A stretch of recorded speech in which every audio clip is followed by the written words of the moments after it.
Teaching was very much for show and not content. We were giving no training at all whatsoever. I was 18. I was handed a book and I'd said, "You start on Monday."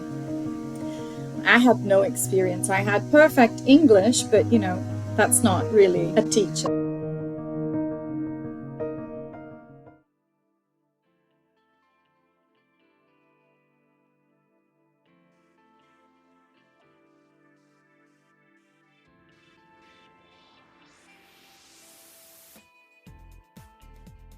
Welcome to RBERNing Questions, a professional learning podcast where we answer your most compelling questions about teaching, serving, and supporting multilingual learners.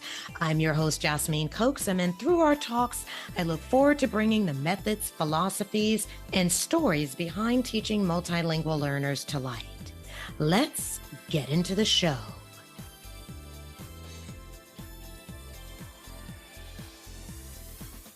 Hello, everyone, and welcome to another episode of the RBERNing Questions podcast.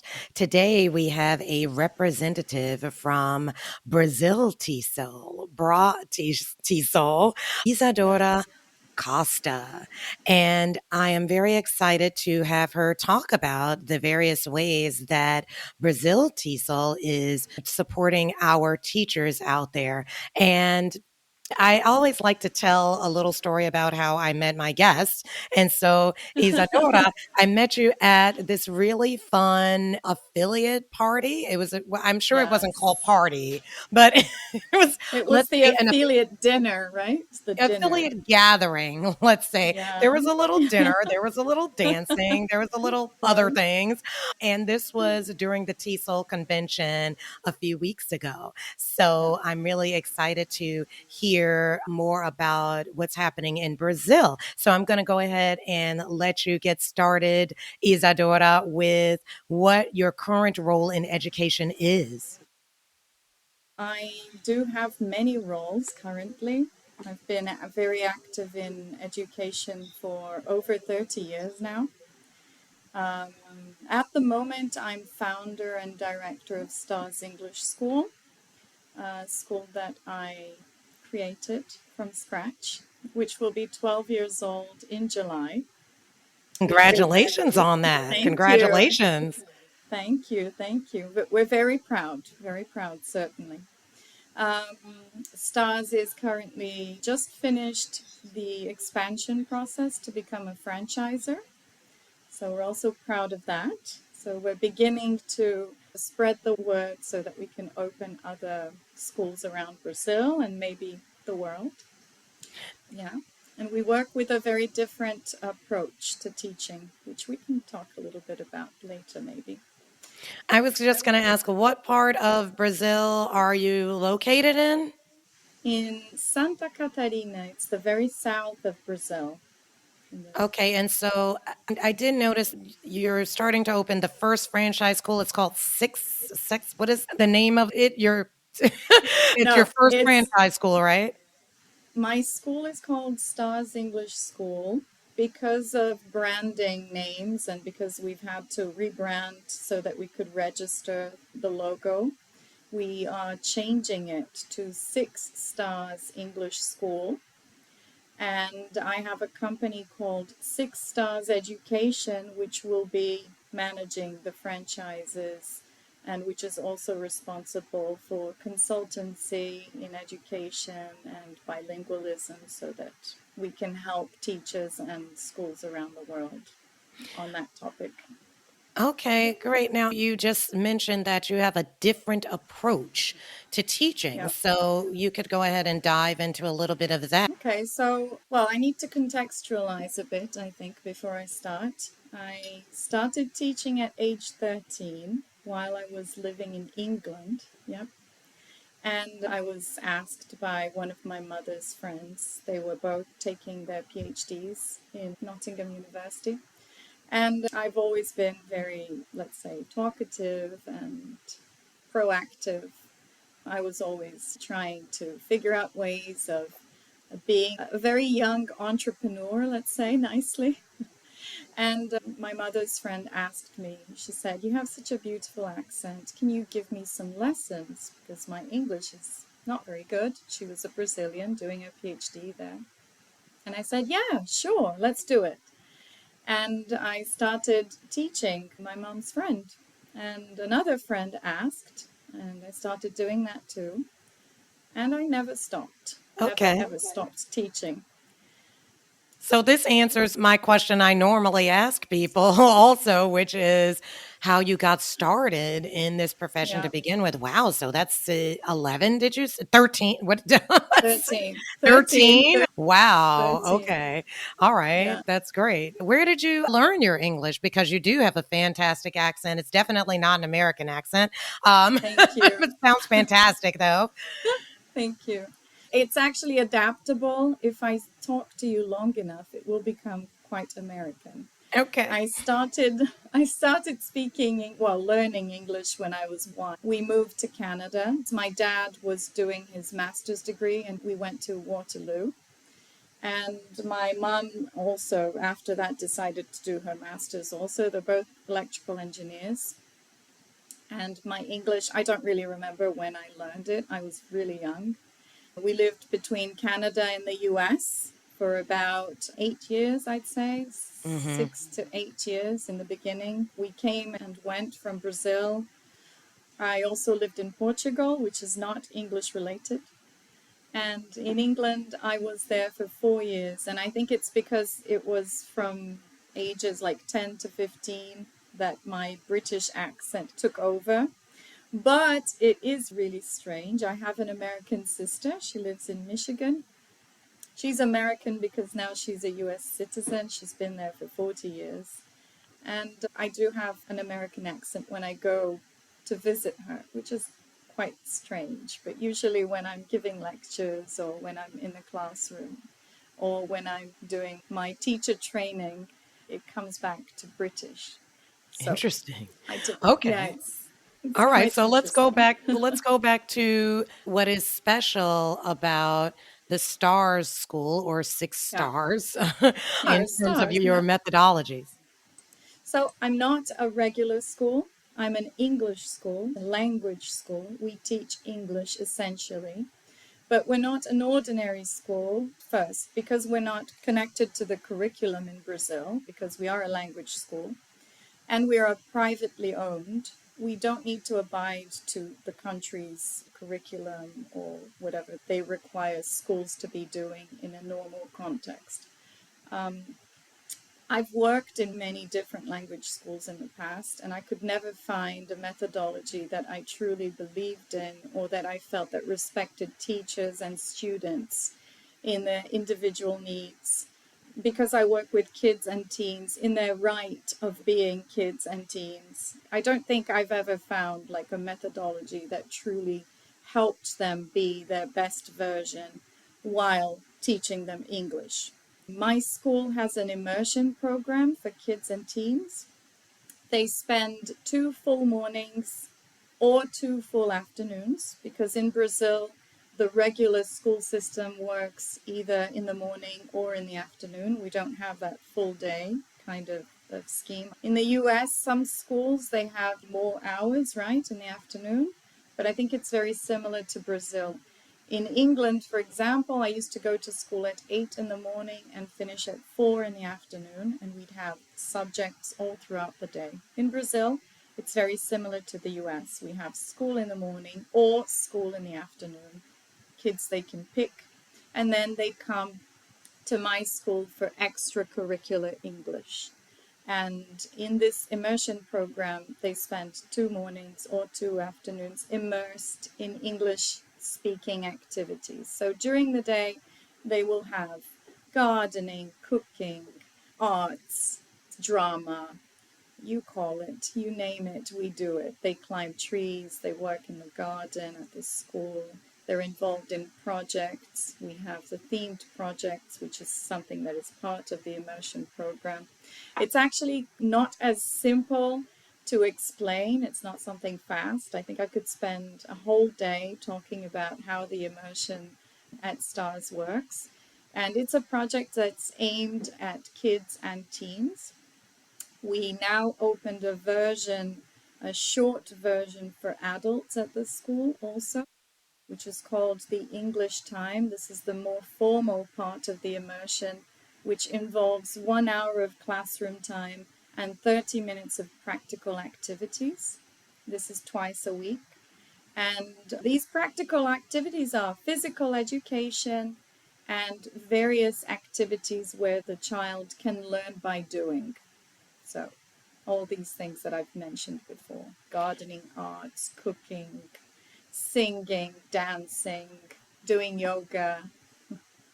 And can you share with us, so what was the impetus for starting this school? I think you said something about not thinking that there was any methodology out there that was really tailoring to English learners, teachers in a way that you thought was appropriate. So, can, like, in a nutshell, could you tell us what do you feel makes Star Schools stand out in terms of a language school? Well, most schools, they're focused on the book and on the process that is written down on the book. And they're not focused on how the teacher's going to pass on the content. And they're not really, in my opinion, worried on how the student is going to receive that information necessarily. Not all schools, of course, have got lots of references that I can share of amazing professionals that are making a difference all around the world. But the usual school is like very sterile and focused on the book, and that's it. It's the content and the tests, and it's not really focused on other values, let's say. Because I learned English as a second language, I don't know if it's a second language or a first language because I was one, but because I was exposed to many different school systems. So we had Canada, we had England, we had the US, I had Portugal. And because I love traveling and I just love interacting with people all over the world, I have this kind of, I think it's like a different way of looking at interactions and a different way of looking at education. I was exposed to many different school systems. Even within the same country, we moved. So I was exposed to different schools in different regions, in different areas. When I came back to Brazil, I was a teen and I had to fit into the Brazilian system. It was really a tough time coming back because I was used to one thing abroad, and not just one thing. I was used to many things in different contexts abroad, and then I had to fit into the system that we have in Brazil. And I had a hard time finishing school, high school. It was a difficult period for me. It was a cultural shock because in Brazil things are done in a very different way from what I was used to. I felt that empathy lacked from my teachers, empathy lacked from the school system. I didn't feel like they were ready to take me in and to take me by the hand and lead me where I should go. So it was a struggle. And which country were you in at this point? I was in England coming back to Brazil. Okay, yeah. Yeah, I was turning 15 at the time. Mm-hmm. I had really good English. Math was seen in one way in England, math was seen in another way in Brazil. And just like the whole process of adapting was not easy, it was quite complicated. Because I had been already teaching for a couple of years, I came back, I continued teaching, and I found like I was able to teach formally at age 18. Then I was able to get a work permit in Brazil and start teaching in regular English schools. And I was never able to connect to any of the systems that I was exposed to. Yeah, the teachers were very undervalued and seen as just, I don't know, I don't want to use bad words here, but the teachers were not well treated. Yeah. Okay, Um, okay. Teaching was very much for show and not content. We were giving no training at all whatsoever. I was 18. I was handed a book and I said, "You start on Monday." I had no experience. I had perfect English, but that's not really a teacher, All you right? need. That's definitely not all you need. Okay. Exactly. And because of the whole process of, I started teaching in one school, moved to another school. I was always trying to find my place. I was searching desperately for a place where I felt comfortable and appreciated and stimulated. And I just didn't find that. I worked in many big franchises in Brazil. I first graduated in communications because I said, I'm not going to be a teacher. It's funny because I had been teaching since I was 13. But I said, no, I'm not going to be a teacher. So I graduated in communications first. And my second degree was in pedagogy. So because then I said, yeah, I'm a teacher. I'm going to accept the fact. And I just love doing it. It's what I've been doing for the last whatever, more than 15 years, and then I decided to study about it. Along the way, I acquired many certifications, TESOL from Anaheim University, various Cambridge certifications, and also in bilingual education and multilingualism. Now And I'm due going to to, Yeah, yeah, I'm just going to stop you for a moment because you mentioned the certifications, and I noticed that you recently obtained a new certification called Assured Certificate in Teacher Education yeah, from the British Council. So, what did those courses in order to obtain that certificate entail? I actually recently finished 3 certifications for teachers by the British Council. They were thankfully, and I'm really thankful to the connections through BRAZ-TESOL and the partnership with the British Council for those certifications, because they were only offered to me because I am a member. So be a member. These certifications are 3 months in average courses given to teachers to expand their knowledge on teacher development. So these are aimed at teacher trainers so that they become better, so that they are more prepared to be teaching other teachers, basically. Okay. All right, fantastic. So I'm glad that you mentioned BRAZ-TESOL. Okay, we can go ahead. Am I saying that correctly? BRAZ? Yes, you can say BRAZ-TESOL. BRAZ-TESOL Bras is fine. Tisol, okay. Because when you were describing your experiences in terms of teachers in Brazil, and how you founded this school in order to create a different atmosphere. I was wondering how much of those experiences did you then bring to the organization? First, if you could just tell us a bit about the organization and then maybe tell us how you've brought some of what you've learned in terms of your thoughts on how teachers should be approaching education into the fold. Yeah.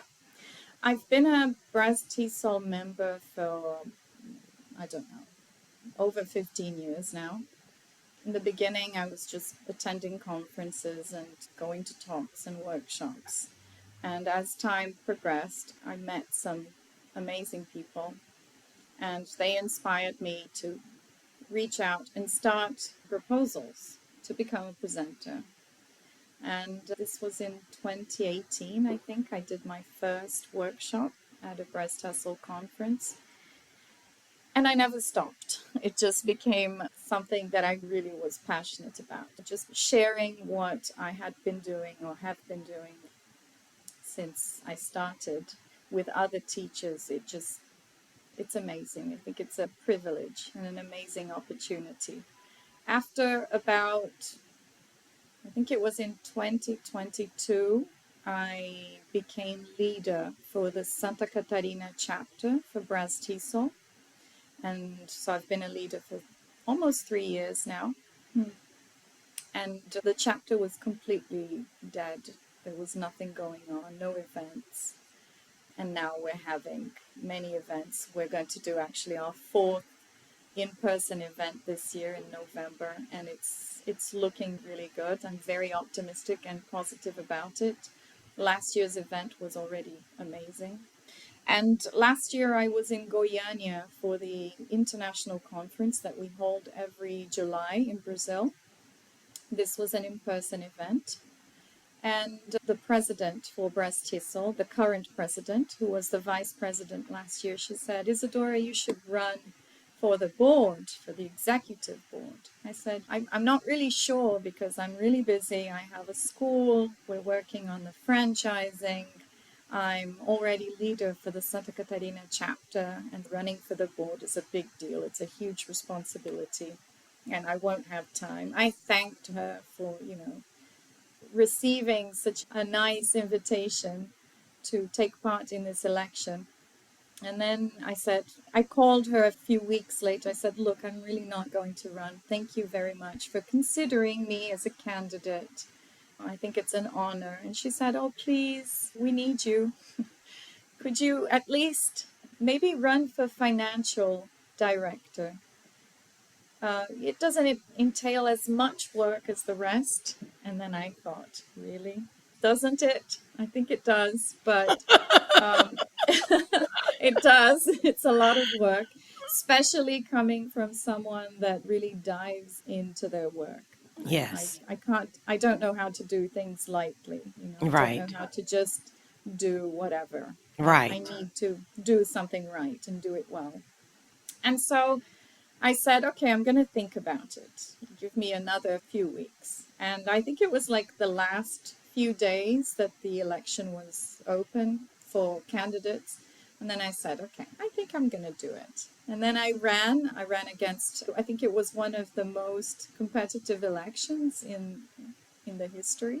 There were many candidates for all of the positions, something that is really nice because it means that people want to get involved, that people want to make a difference, that people are looking in the same direction. And I put my name down and I said, okay, I'm not going to win because there are other two really good candidates. And in the end, I won. And here I am. I only took over, the new board only took over in January this year. So we're Oh, starting, January. We're starting a new mandate. And I'm really positive about this board because everyone is so dedicated and everyone is working in the same direction. And we're really trying to make things different. I think all boards are trying always to make a difference, right? And to do good and to do better work than previous years. But I'm happy about the people that I've been working with and really thankful for the opportunity. now you mentioned events, and I saw on the website that there's a couple of events coming up soon. Isn't there one tomorrow? I see something for April 12th, Innovating, Adapting, Inspiring. Then something else coming up on the 27th, Crossing Borders, Intercultural Conversations in Yeah, ELT. And then that's also finally, that May the 31st, Pronunciation and Bilingualism, Adjusting the Code. So it seems like you're quite active. we are. And it's not just the executive board. We have our international event, which is the big event where we all come together, either online or in person. Last year, I think it was like 2,000 people in Goiânia. This year, it will be online, so we already have the call for papers open. It's open until the 18th of April. But all our chapters, which are spread out over Brazil, to whom I work with the Santa Catarina chapter, but we have the São Paulo chapter, we have the Rio chapter, we have the Minas Gerais chapter, we have chapters spread out all over. They are always promoting events within their regions. So these events that you're looking at there are events promoted by the chapters also. And you said one about crossing borders. That's Santa Catarina chapter with one of our special interest SIGs. We're doing a joint event. Um, yeah. So Yeah. speaking about the chapters, how often are you able to meet together and compare notes as an organization? We have our monthly meeting every Sunday of the month, the first Really? Sunday of the month. Yep.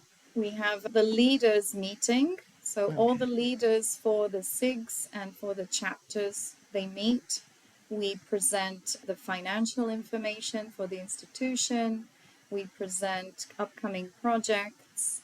We give time for all our leaders and our coordinators to speak and to share information. So every first Sunday of the month, we have a meeting. Oh, fantastic. Okay. Yep. Um, and so you mentioned this number 2000, and when I was looking at information about RBERNing, I saw that you have over 2000 members. So that's quite a number, I think. That's a good Yeah. accomplishment. So, what role do you think the efforts of the executive board have played in attracting so many members? I think the role is essential and fundamental, and without all of the very passionate volunteers that we have in the association, these numbers would never have been possible. Of course, we did have a drop after and during the pandemic for obvious reasons. At the moment, I know the website says 2000. We did have a little drop, a significant drop, and we are working hard to make those numbers go to their original value. We're currently looking at 1,500 active members, more or less, give or Mm-hmm. take. And we are working to make it more engaging, more accessible, and more supportive, and more perceptible to our members, so that our members really see what they can get out of being a BRAZ-TESOL member, not just their monthly payments, because we do have to support the organization. We do have to keep it active. We do have to keep it going. It's a very small fee that we ask our members, and in return, we want them to know what they get out of this, not just of the community, of the networking, and of the interactions that go on during the conferences, but we have courses on our platform. We're working to give them more benefits. For example, we're working on a possible health plan that we can offer all the members that are affiliated to BRAZ-TESOL. We're working on a possible discount at the gym that we can offer our members.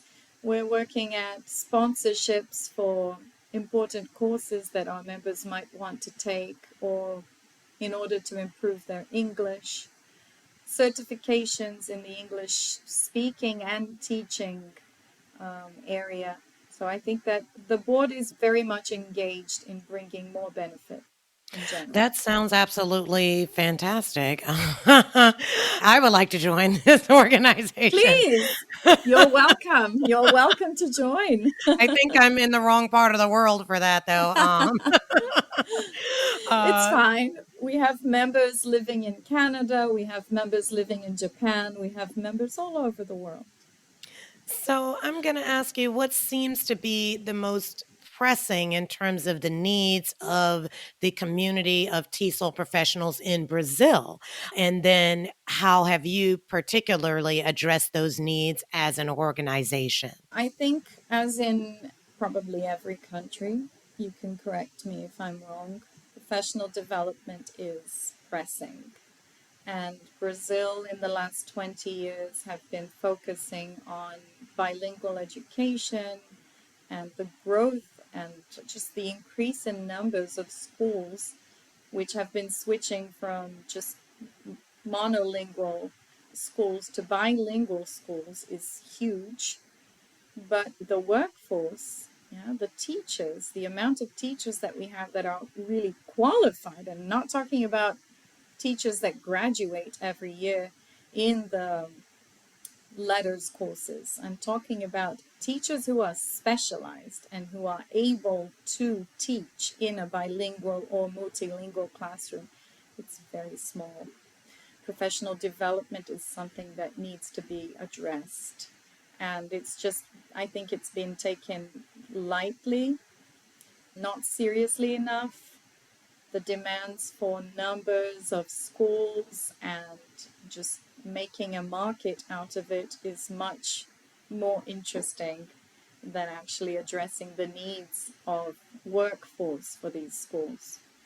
Another thing that I think that is very important is supporting the communities around Brazil, the English teaching communities around Brazil, which is connected to professional development, but it's not only professional development, because we do need to address basic needs also for our teachers.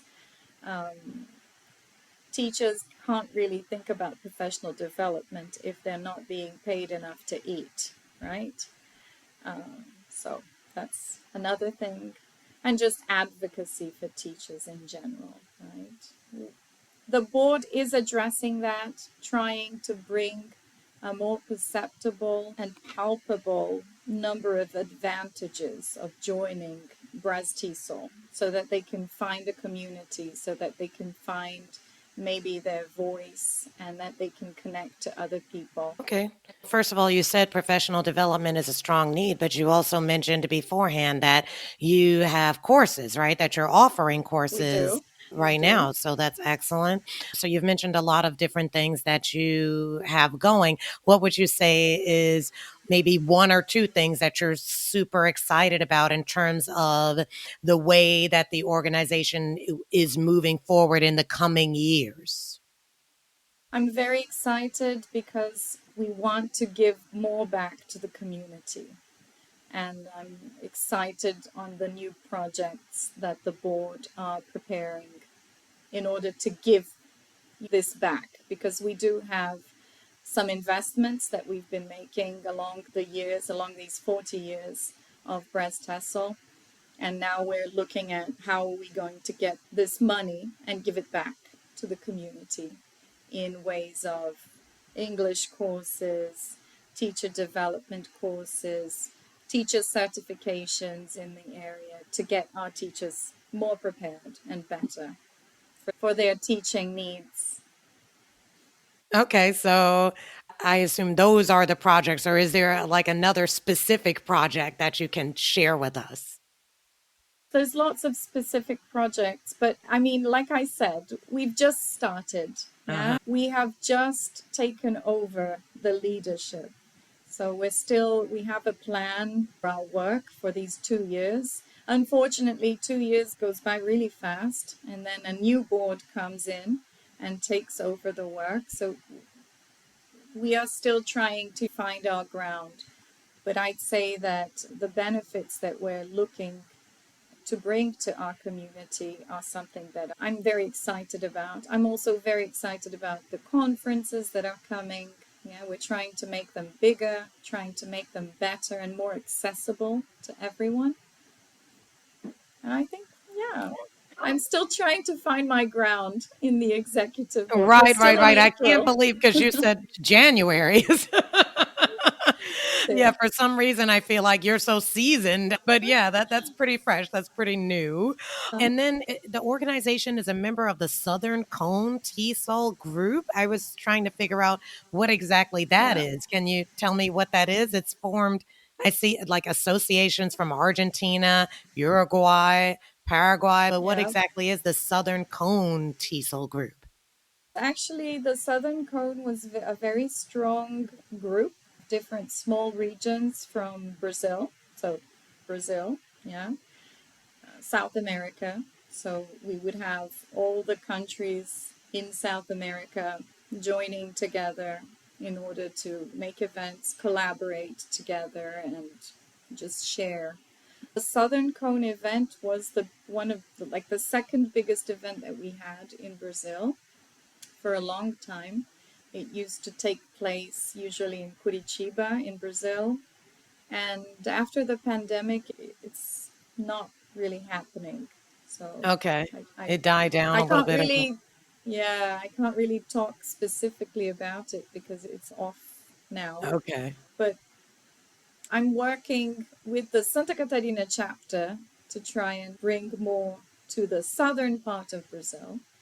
And I think the aim with the new board is to connect with people all over the world and not just South America. South America was very present in the TESOL just a few weeks ago, and I was in Mm-hmm. contact with many of the representatives of South America, which was amazing.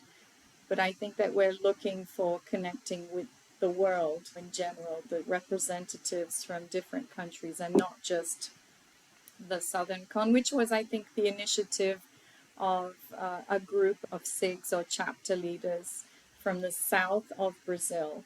And so this happened in the south of Right. Brazil also, this Okay. event. Okay, so you mentioned the SIGs, right? So what would you say is the strongest SIG in terms of events put on or really a thriving presence there in Brazil now or in your organization now? We have the Young Learners and Teen SIG, which I Mm-hmm. was a part of until last year. I was events coordinator for them until last year. I had to give something up, unfortunately. They're very strong and very present. We have the materials writing SIG, which is also very active. I think they're all quite active. Oh, really? Uh, Okay. the pronunciation SIG, they're doing promoting events. The intercultural language SIG is also really active and always trying to bring new events and new publications to the community. Okay. It's interesting that you didn't mention the ed tech because Yeah, I ed tech is very active also. okay, yeah, because I saw one of your posts on LinkedIn where you were talking about AI, which is, of course, one of the hottest topics right now. Yeah, And so you said the reality is clear. AI literacy is becoming as essential as digital literacy. If you're not learning how to use it, you're missing out on opportunities to grow, innovate, and stay competitive. yeah. So, does your ed tech SIG have any upcoming events on AI, or are they all AI'd out at this time? I'm not sure about the list of events. Keeping up with all the SIGs is a challenge. Yeah. I'm not sure about their upcoming events. I can talk about what we did last year in my reality. With the Santa Catarina chapter, we had an artificial intelligence webinar, which was Mm, really interesting. We had the perspective first of an engineer who spoke about the technical part of what is AI. It's actually not intelligent at all. It's just numbers that are fed, yeah, into a program. mm-hmm. And then we had the perspective of educators who apply AI in their teaching environments and communities, which was a really nice event. I did share that post.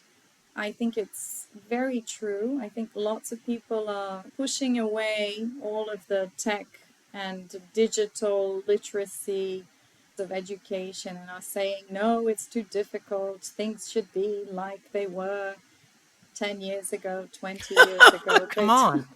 yeah, people are essentially scared. I think, especially old school, yeah, the more traditional professionals. But the reality is, it's here. It's not going away. Just learn to use it. Try and put it into the context of your work because it's not going away. And if we don't stay tuned in and updated into these technologies, and if we don't become proficient in at least the basic ones, I don't foresee a very good future, let's say. It's the same thing of, when computers started coming in. People said, no, we don't need that. We have our notebooks and we have the board. Why do I have to learn this? Yeah, there's always some It's, resistance, always that. There's always that. So we definitely need people who are actively pushing yes. these agendas of tech and how important tech is and just making it seem more accessible to everyone, right? So that people Yeah. aren't so scared of it. Yeah. And if you know how to use them, they can change the way that you work in really positive ways.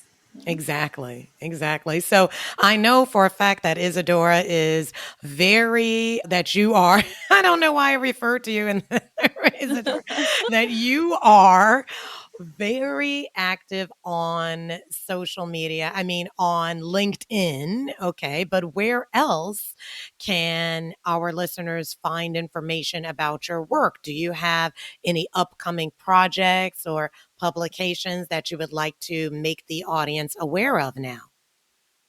I'm just a starting ELT writer, let's say. I've been a writer because I've been writing materials for my school and for my classes for many years, but for my school specifically. But I've just started delving into the world of books. I published a collection called Knock Who's There. It's a collection of 10 bilingual books, Portuguese, English, and it's based on children who are characters, one different character for each book, and they each have a neurodiversity aspect to them. Interesting.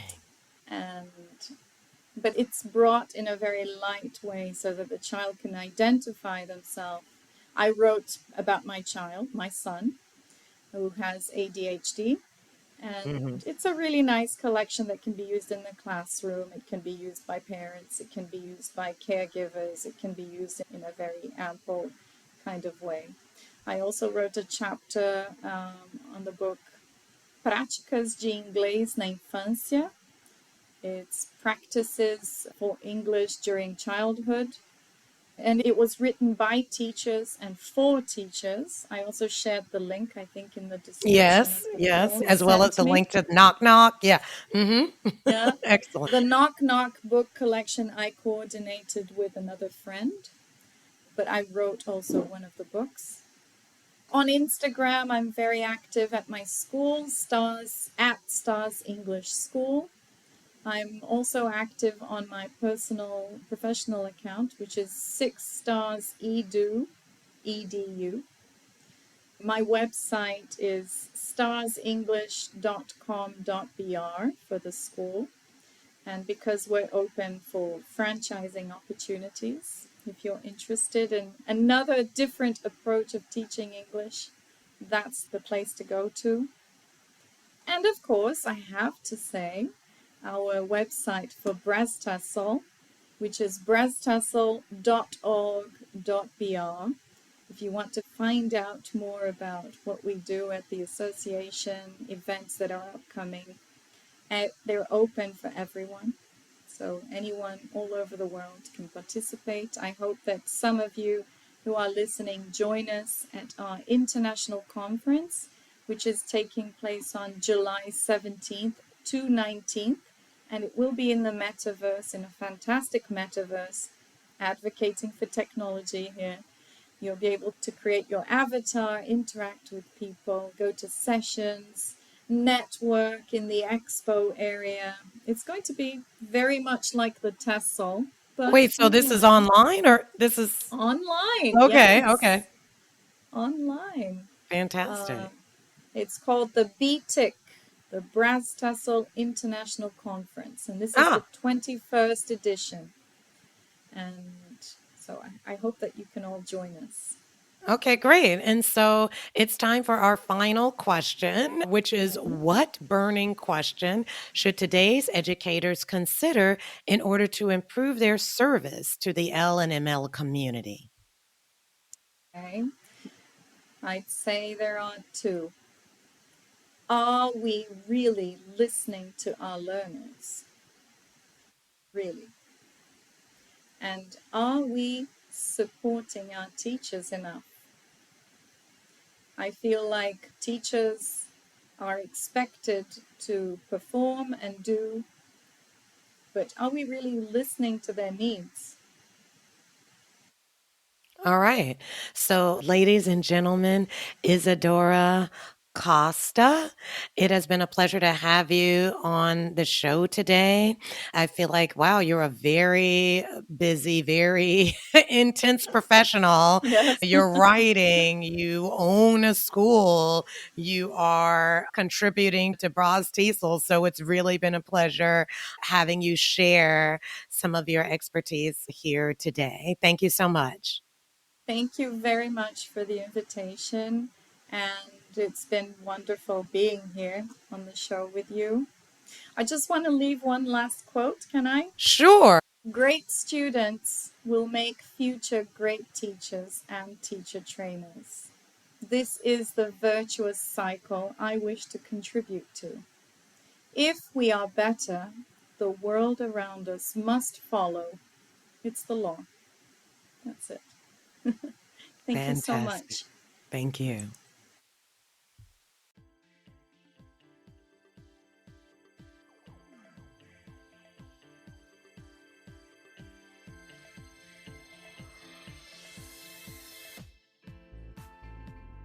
Thank you for tuning in to RBERNing Questions, produced by Mid-State RBERN at OCM BOCES. If you would like to learn more about today's guest or any of the resources we discussed, please visit Mid-State RBERN's webpage at ocmboces.org. That's ocmboces.org. Join us next time where we hope to answer more of your burning questions.